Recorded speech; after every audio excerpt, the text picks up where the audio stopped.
बिस्मिल्लाहिर्रहमानिर्रहीम। अस्सलाम वालेकुम नाज़रीन कराम। शाहज़ेब खानज़ादा के प्रोग्राम में सीनियर सहाफ़ी हामिद मीर ने शिरकत करते हुए हैरान कुन और तहलका खेज़ इंकशाफात किए हैं। आइए देखते हैं इस वीडियो में, फिर इस पर तफसील से बात करते हैं। जनरल बाजवा के एक्सटेंशन एक नोटिफिकेशन हुआ, मुतनाज़ हुआ, मामला सुप्रीम कोर्ट गया, फिर पार्लियामेंट आया, एक्सटेंशन नून लीग ने भी दौड़ के दी, अनकंडीशनली दी। उस वक्त भी कहा जाता था, मगर ख्वाजा साहब ने हमारे प्रोग्राम में कहा कि जनरल फैज़ हमीद ने कहा कि हम बेजार आ गए, 2019 में कहा था और तौसीह फिर भी हमने अनकंडीशनल दी। ये अब जनरल फैज़ हमीद के करीबी जरा डिनाई कर रहे हैं, ये क्या मामला हुआ था, क्या कहानी चल रही थी उस वक्त? देखें, ख्वाजा आसिफ साहब ने कोई नई बात तो नहीं की, लेकिन जो नई बात शायद अभी ख्वाजा साहब ने आपके साथ नहीं की वो ये है कि जनरल फैज़ हमीद साहब के साथ जिस जगह पर मुलाकात हुई थी ख्वाजा आसिफ साहब की, वो मेरा ख्याल है उन्होंने नाम तो आपको बताया होगा, जनरल एजाज अमजद साहब का, उनके घर पे मुलाकात हुई थी।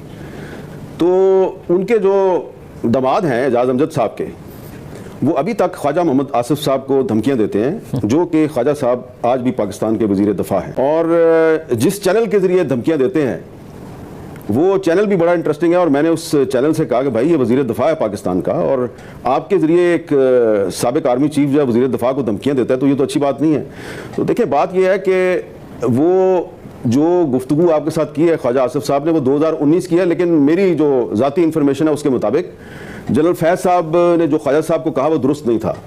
मकसद सिर्फ ये था कि मुस्लिम लीग नून से कुछ हमायत हासिल की जाए जनरल बाजवा साहब की एक्सटेंशन के लिए।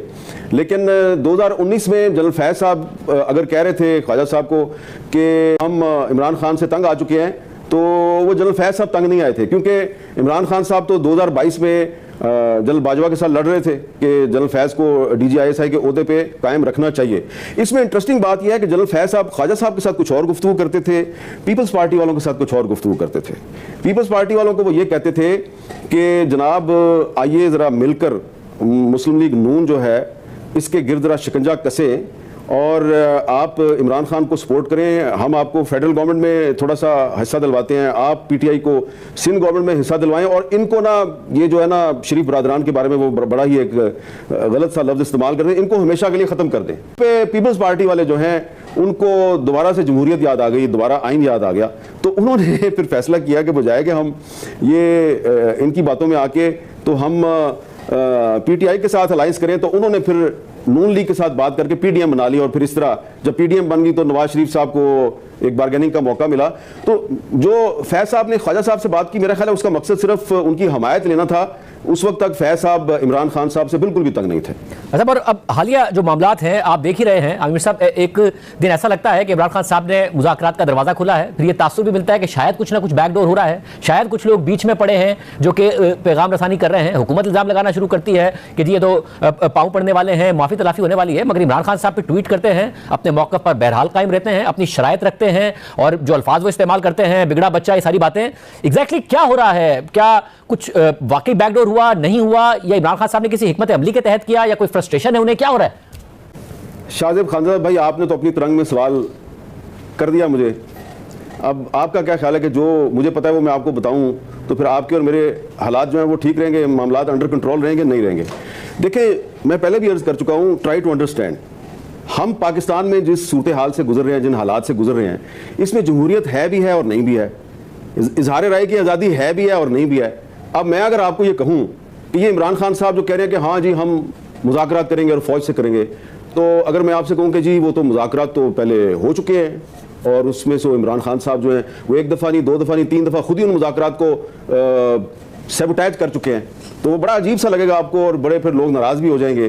तो इसलिए जो पाकिस्तान के मीडिया पे, जो कि मेरा ख्याल है कि काफ़ी कंट्रोल्ड मीडिया, इस पर जो खबरें आती हैं, जो तबसरे आते हैं, जो हेडलाइंस चलती हैं, सियासतदान जो बात आपको या मुझे सुना के घर को चले जाते हैं, वो पूरी बात नहीं होती, पूरा सच नहीं होता। इसलिए ये जो आपके और मेरे टीवी चैनल्स की, सिर्फ अपने टीवी चैनल की नहीं, सब टीवी चैनल्स की बात करूं, जो स्क्रीन पे जो खबरें चल रही होती हैं और जो सियासतदान बात कर रहे होते हैं, वो पूरा सच नहीं होता। इसलिए इस बात को जाने दें, कौन किससे मुज़ाकरात कर रहा है, कौन किससे नहीं कर रहा। मुज़ाकरात होते रहे हैं, नाकाम हो चुके हैं। शायद आपको चौथा राउंड चलाना चाह रहा है कोई मुज़ाकरात का, पता नहीं चलेगा या नहीं चलेगा। आमिर साहब, ये जो बात है, जब इमरान खान साहब कहते हैं कि ये हुकूमत लड़वाना चाहती है हमें और फौज को, आपको लगता है इस हुकूमत के पल्ले कुछ है? इस हुकूमत को कठपुतली भी कहते हैं। इस हुकूमत के पल्ले कुछ है कि ये कुछ कर रहे हो, या मुज़ाकरात की राह में रुकावट बने, या फिर मामलात खराब करने का बाइस बने, या फिर मामला इमरान खान साहब का और इदारों का अपना ही है, सुलझेगा तो भी खुद ही सुलझेगा, उलझा रहेगा तो भी खुद ही उलझा रहेगा, इस हुकूमत के पल्ले कुछ नहीं है? देखें, अगेन आपका सवाल बड़ा मुश्किल है। अब मैं अल्फाज ढूंढ रहा हूं कि किस तरीके, बहुत ही मुख्तार तरीके से मैं आपके सवाल का जवाब दूं। पिछले दिनों मुझे मुस्लिम लीग नून के एक सीनियर रहनुमा मिले जो आजकल बहुत प्रेस कॉन्फ्रेंसें करते हैं और पीटीआई की ऐसी तैसी फेरते हैं, लेकिन ऑफ द रिकॉर्ड मुझे कुछ और बता रहे थे। वो कह रहे थे कि वो जी, जब मुझे पता चला कि जो चीफ मिनिस्टर KPK हैं गंडापुर साहब, उन्होंने इतवार की शाम को जेल खुलवा के इमरान खान से मुलाकात की है, फिर मैंने जाके फलां जगह पर शिकायत लगाई। अब भाई, पंजाब में आपकी हुकूमत है और वो दूसरे सूबे का चीफ मिनिस्टर है, वो आता है और रावलपिंडी में अडयाला जेल खुल जाती है, वो जाके मुलाकात करता है, फिर पता नहीं मुलाकात करके वो वहाँ से किधर चला जाता है। तो आपको जब पता चलता है तो फिर आप शिकायत लगाते हैं। सुन ले बात, वज़ीर आज़म शहबाज शरीफ साहब को पिछले दिनों किसी ने बताया कि जनाब ये इमरान खान और जनरल फैज़ का आपस में जो कम्युनिकेशन है ये क्यों नहीं ख़त्म हो रहा। उन्होंने कहा अच्छा, ये तो मुझे नहीं पता। तो जब उनको बताया गया ये कम्युनिकेशन इस तरीके से हो रहा है, इन सोर्सेज के जरिए होता है, तो वो बड़े हैरान हुए। तो देखिए, ये सिर्फ इस हुकूमत के बारे में मैं ये नहीं कहूँगा कि इसके पल्ले कुछ नहीं है। इससे पहले जो हुकूमत थी उसके पल्ले भी कुछ नहीं था, उससे पहले जो हुकूमत थी उसके पल्ले भी कुछ नहीं था। तो ये बस मामला इस तरह चल रहे हैं। लेकिन मुझे लगता ये है कि ये हुकूमत जो है वो, उसके पल्ले एक चीज़ तो है, और वो है ओवर कॉन्फिडेंस, ज़रूरत से ज़्यादा एतमाद।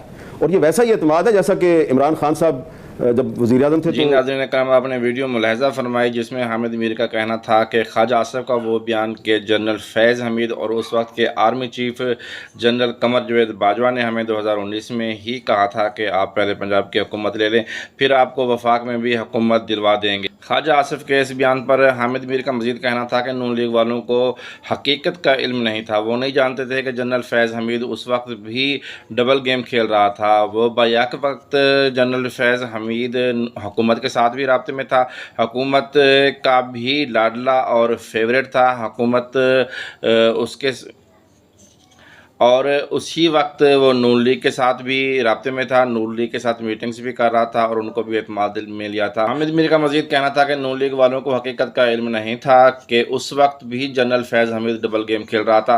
वो बैक वक्त हुकूमत के साथ भी गेम कर रहा था और नून लीग वालों को भी एतमाद में लिया हुआ था, और उसके साथ साथ वो उसी वक्त पीपल्स पार्टी के साथ भी मुलाकातें कर रहा था, पीपल्स पार्टी को भी एतमाद में लिया हुआ था। और एक जगह एक मीटिंग में उन्होंने पीपल्स पार्टी को ये भी कहा था कि आप हमारे साथ मिल जाएं, आप इमरान खान की हुकूमत का हिस्सा बन जाएं, उनको सिंध में शेयर दे दें और आप वफाक और पंजाब में भी शेयर ले लें और हमारी मदद करें नून लीग को ख़त्म करने।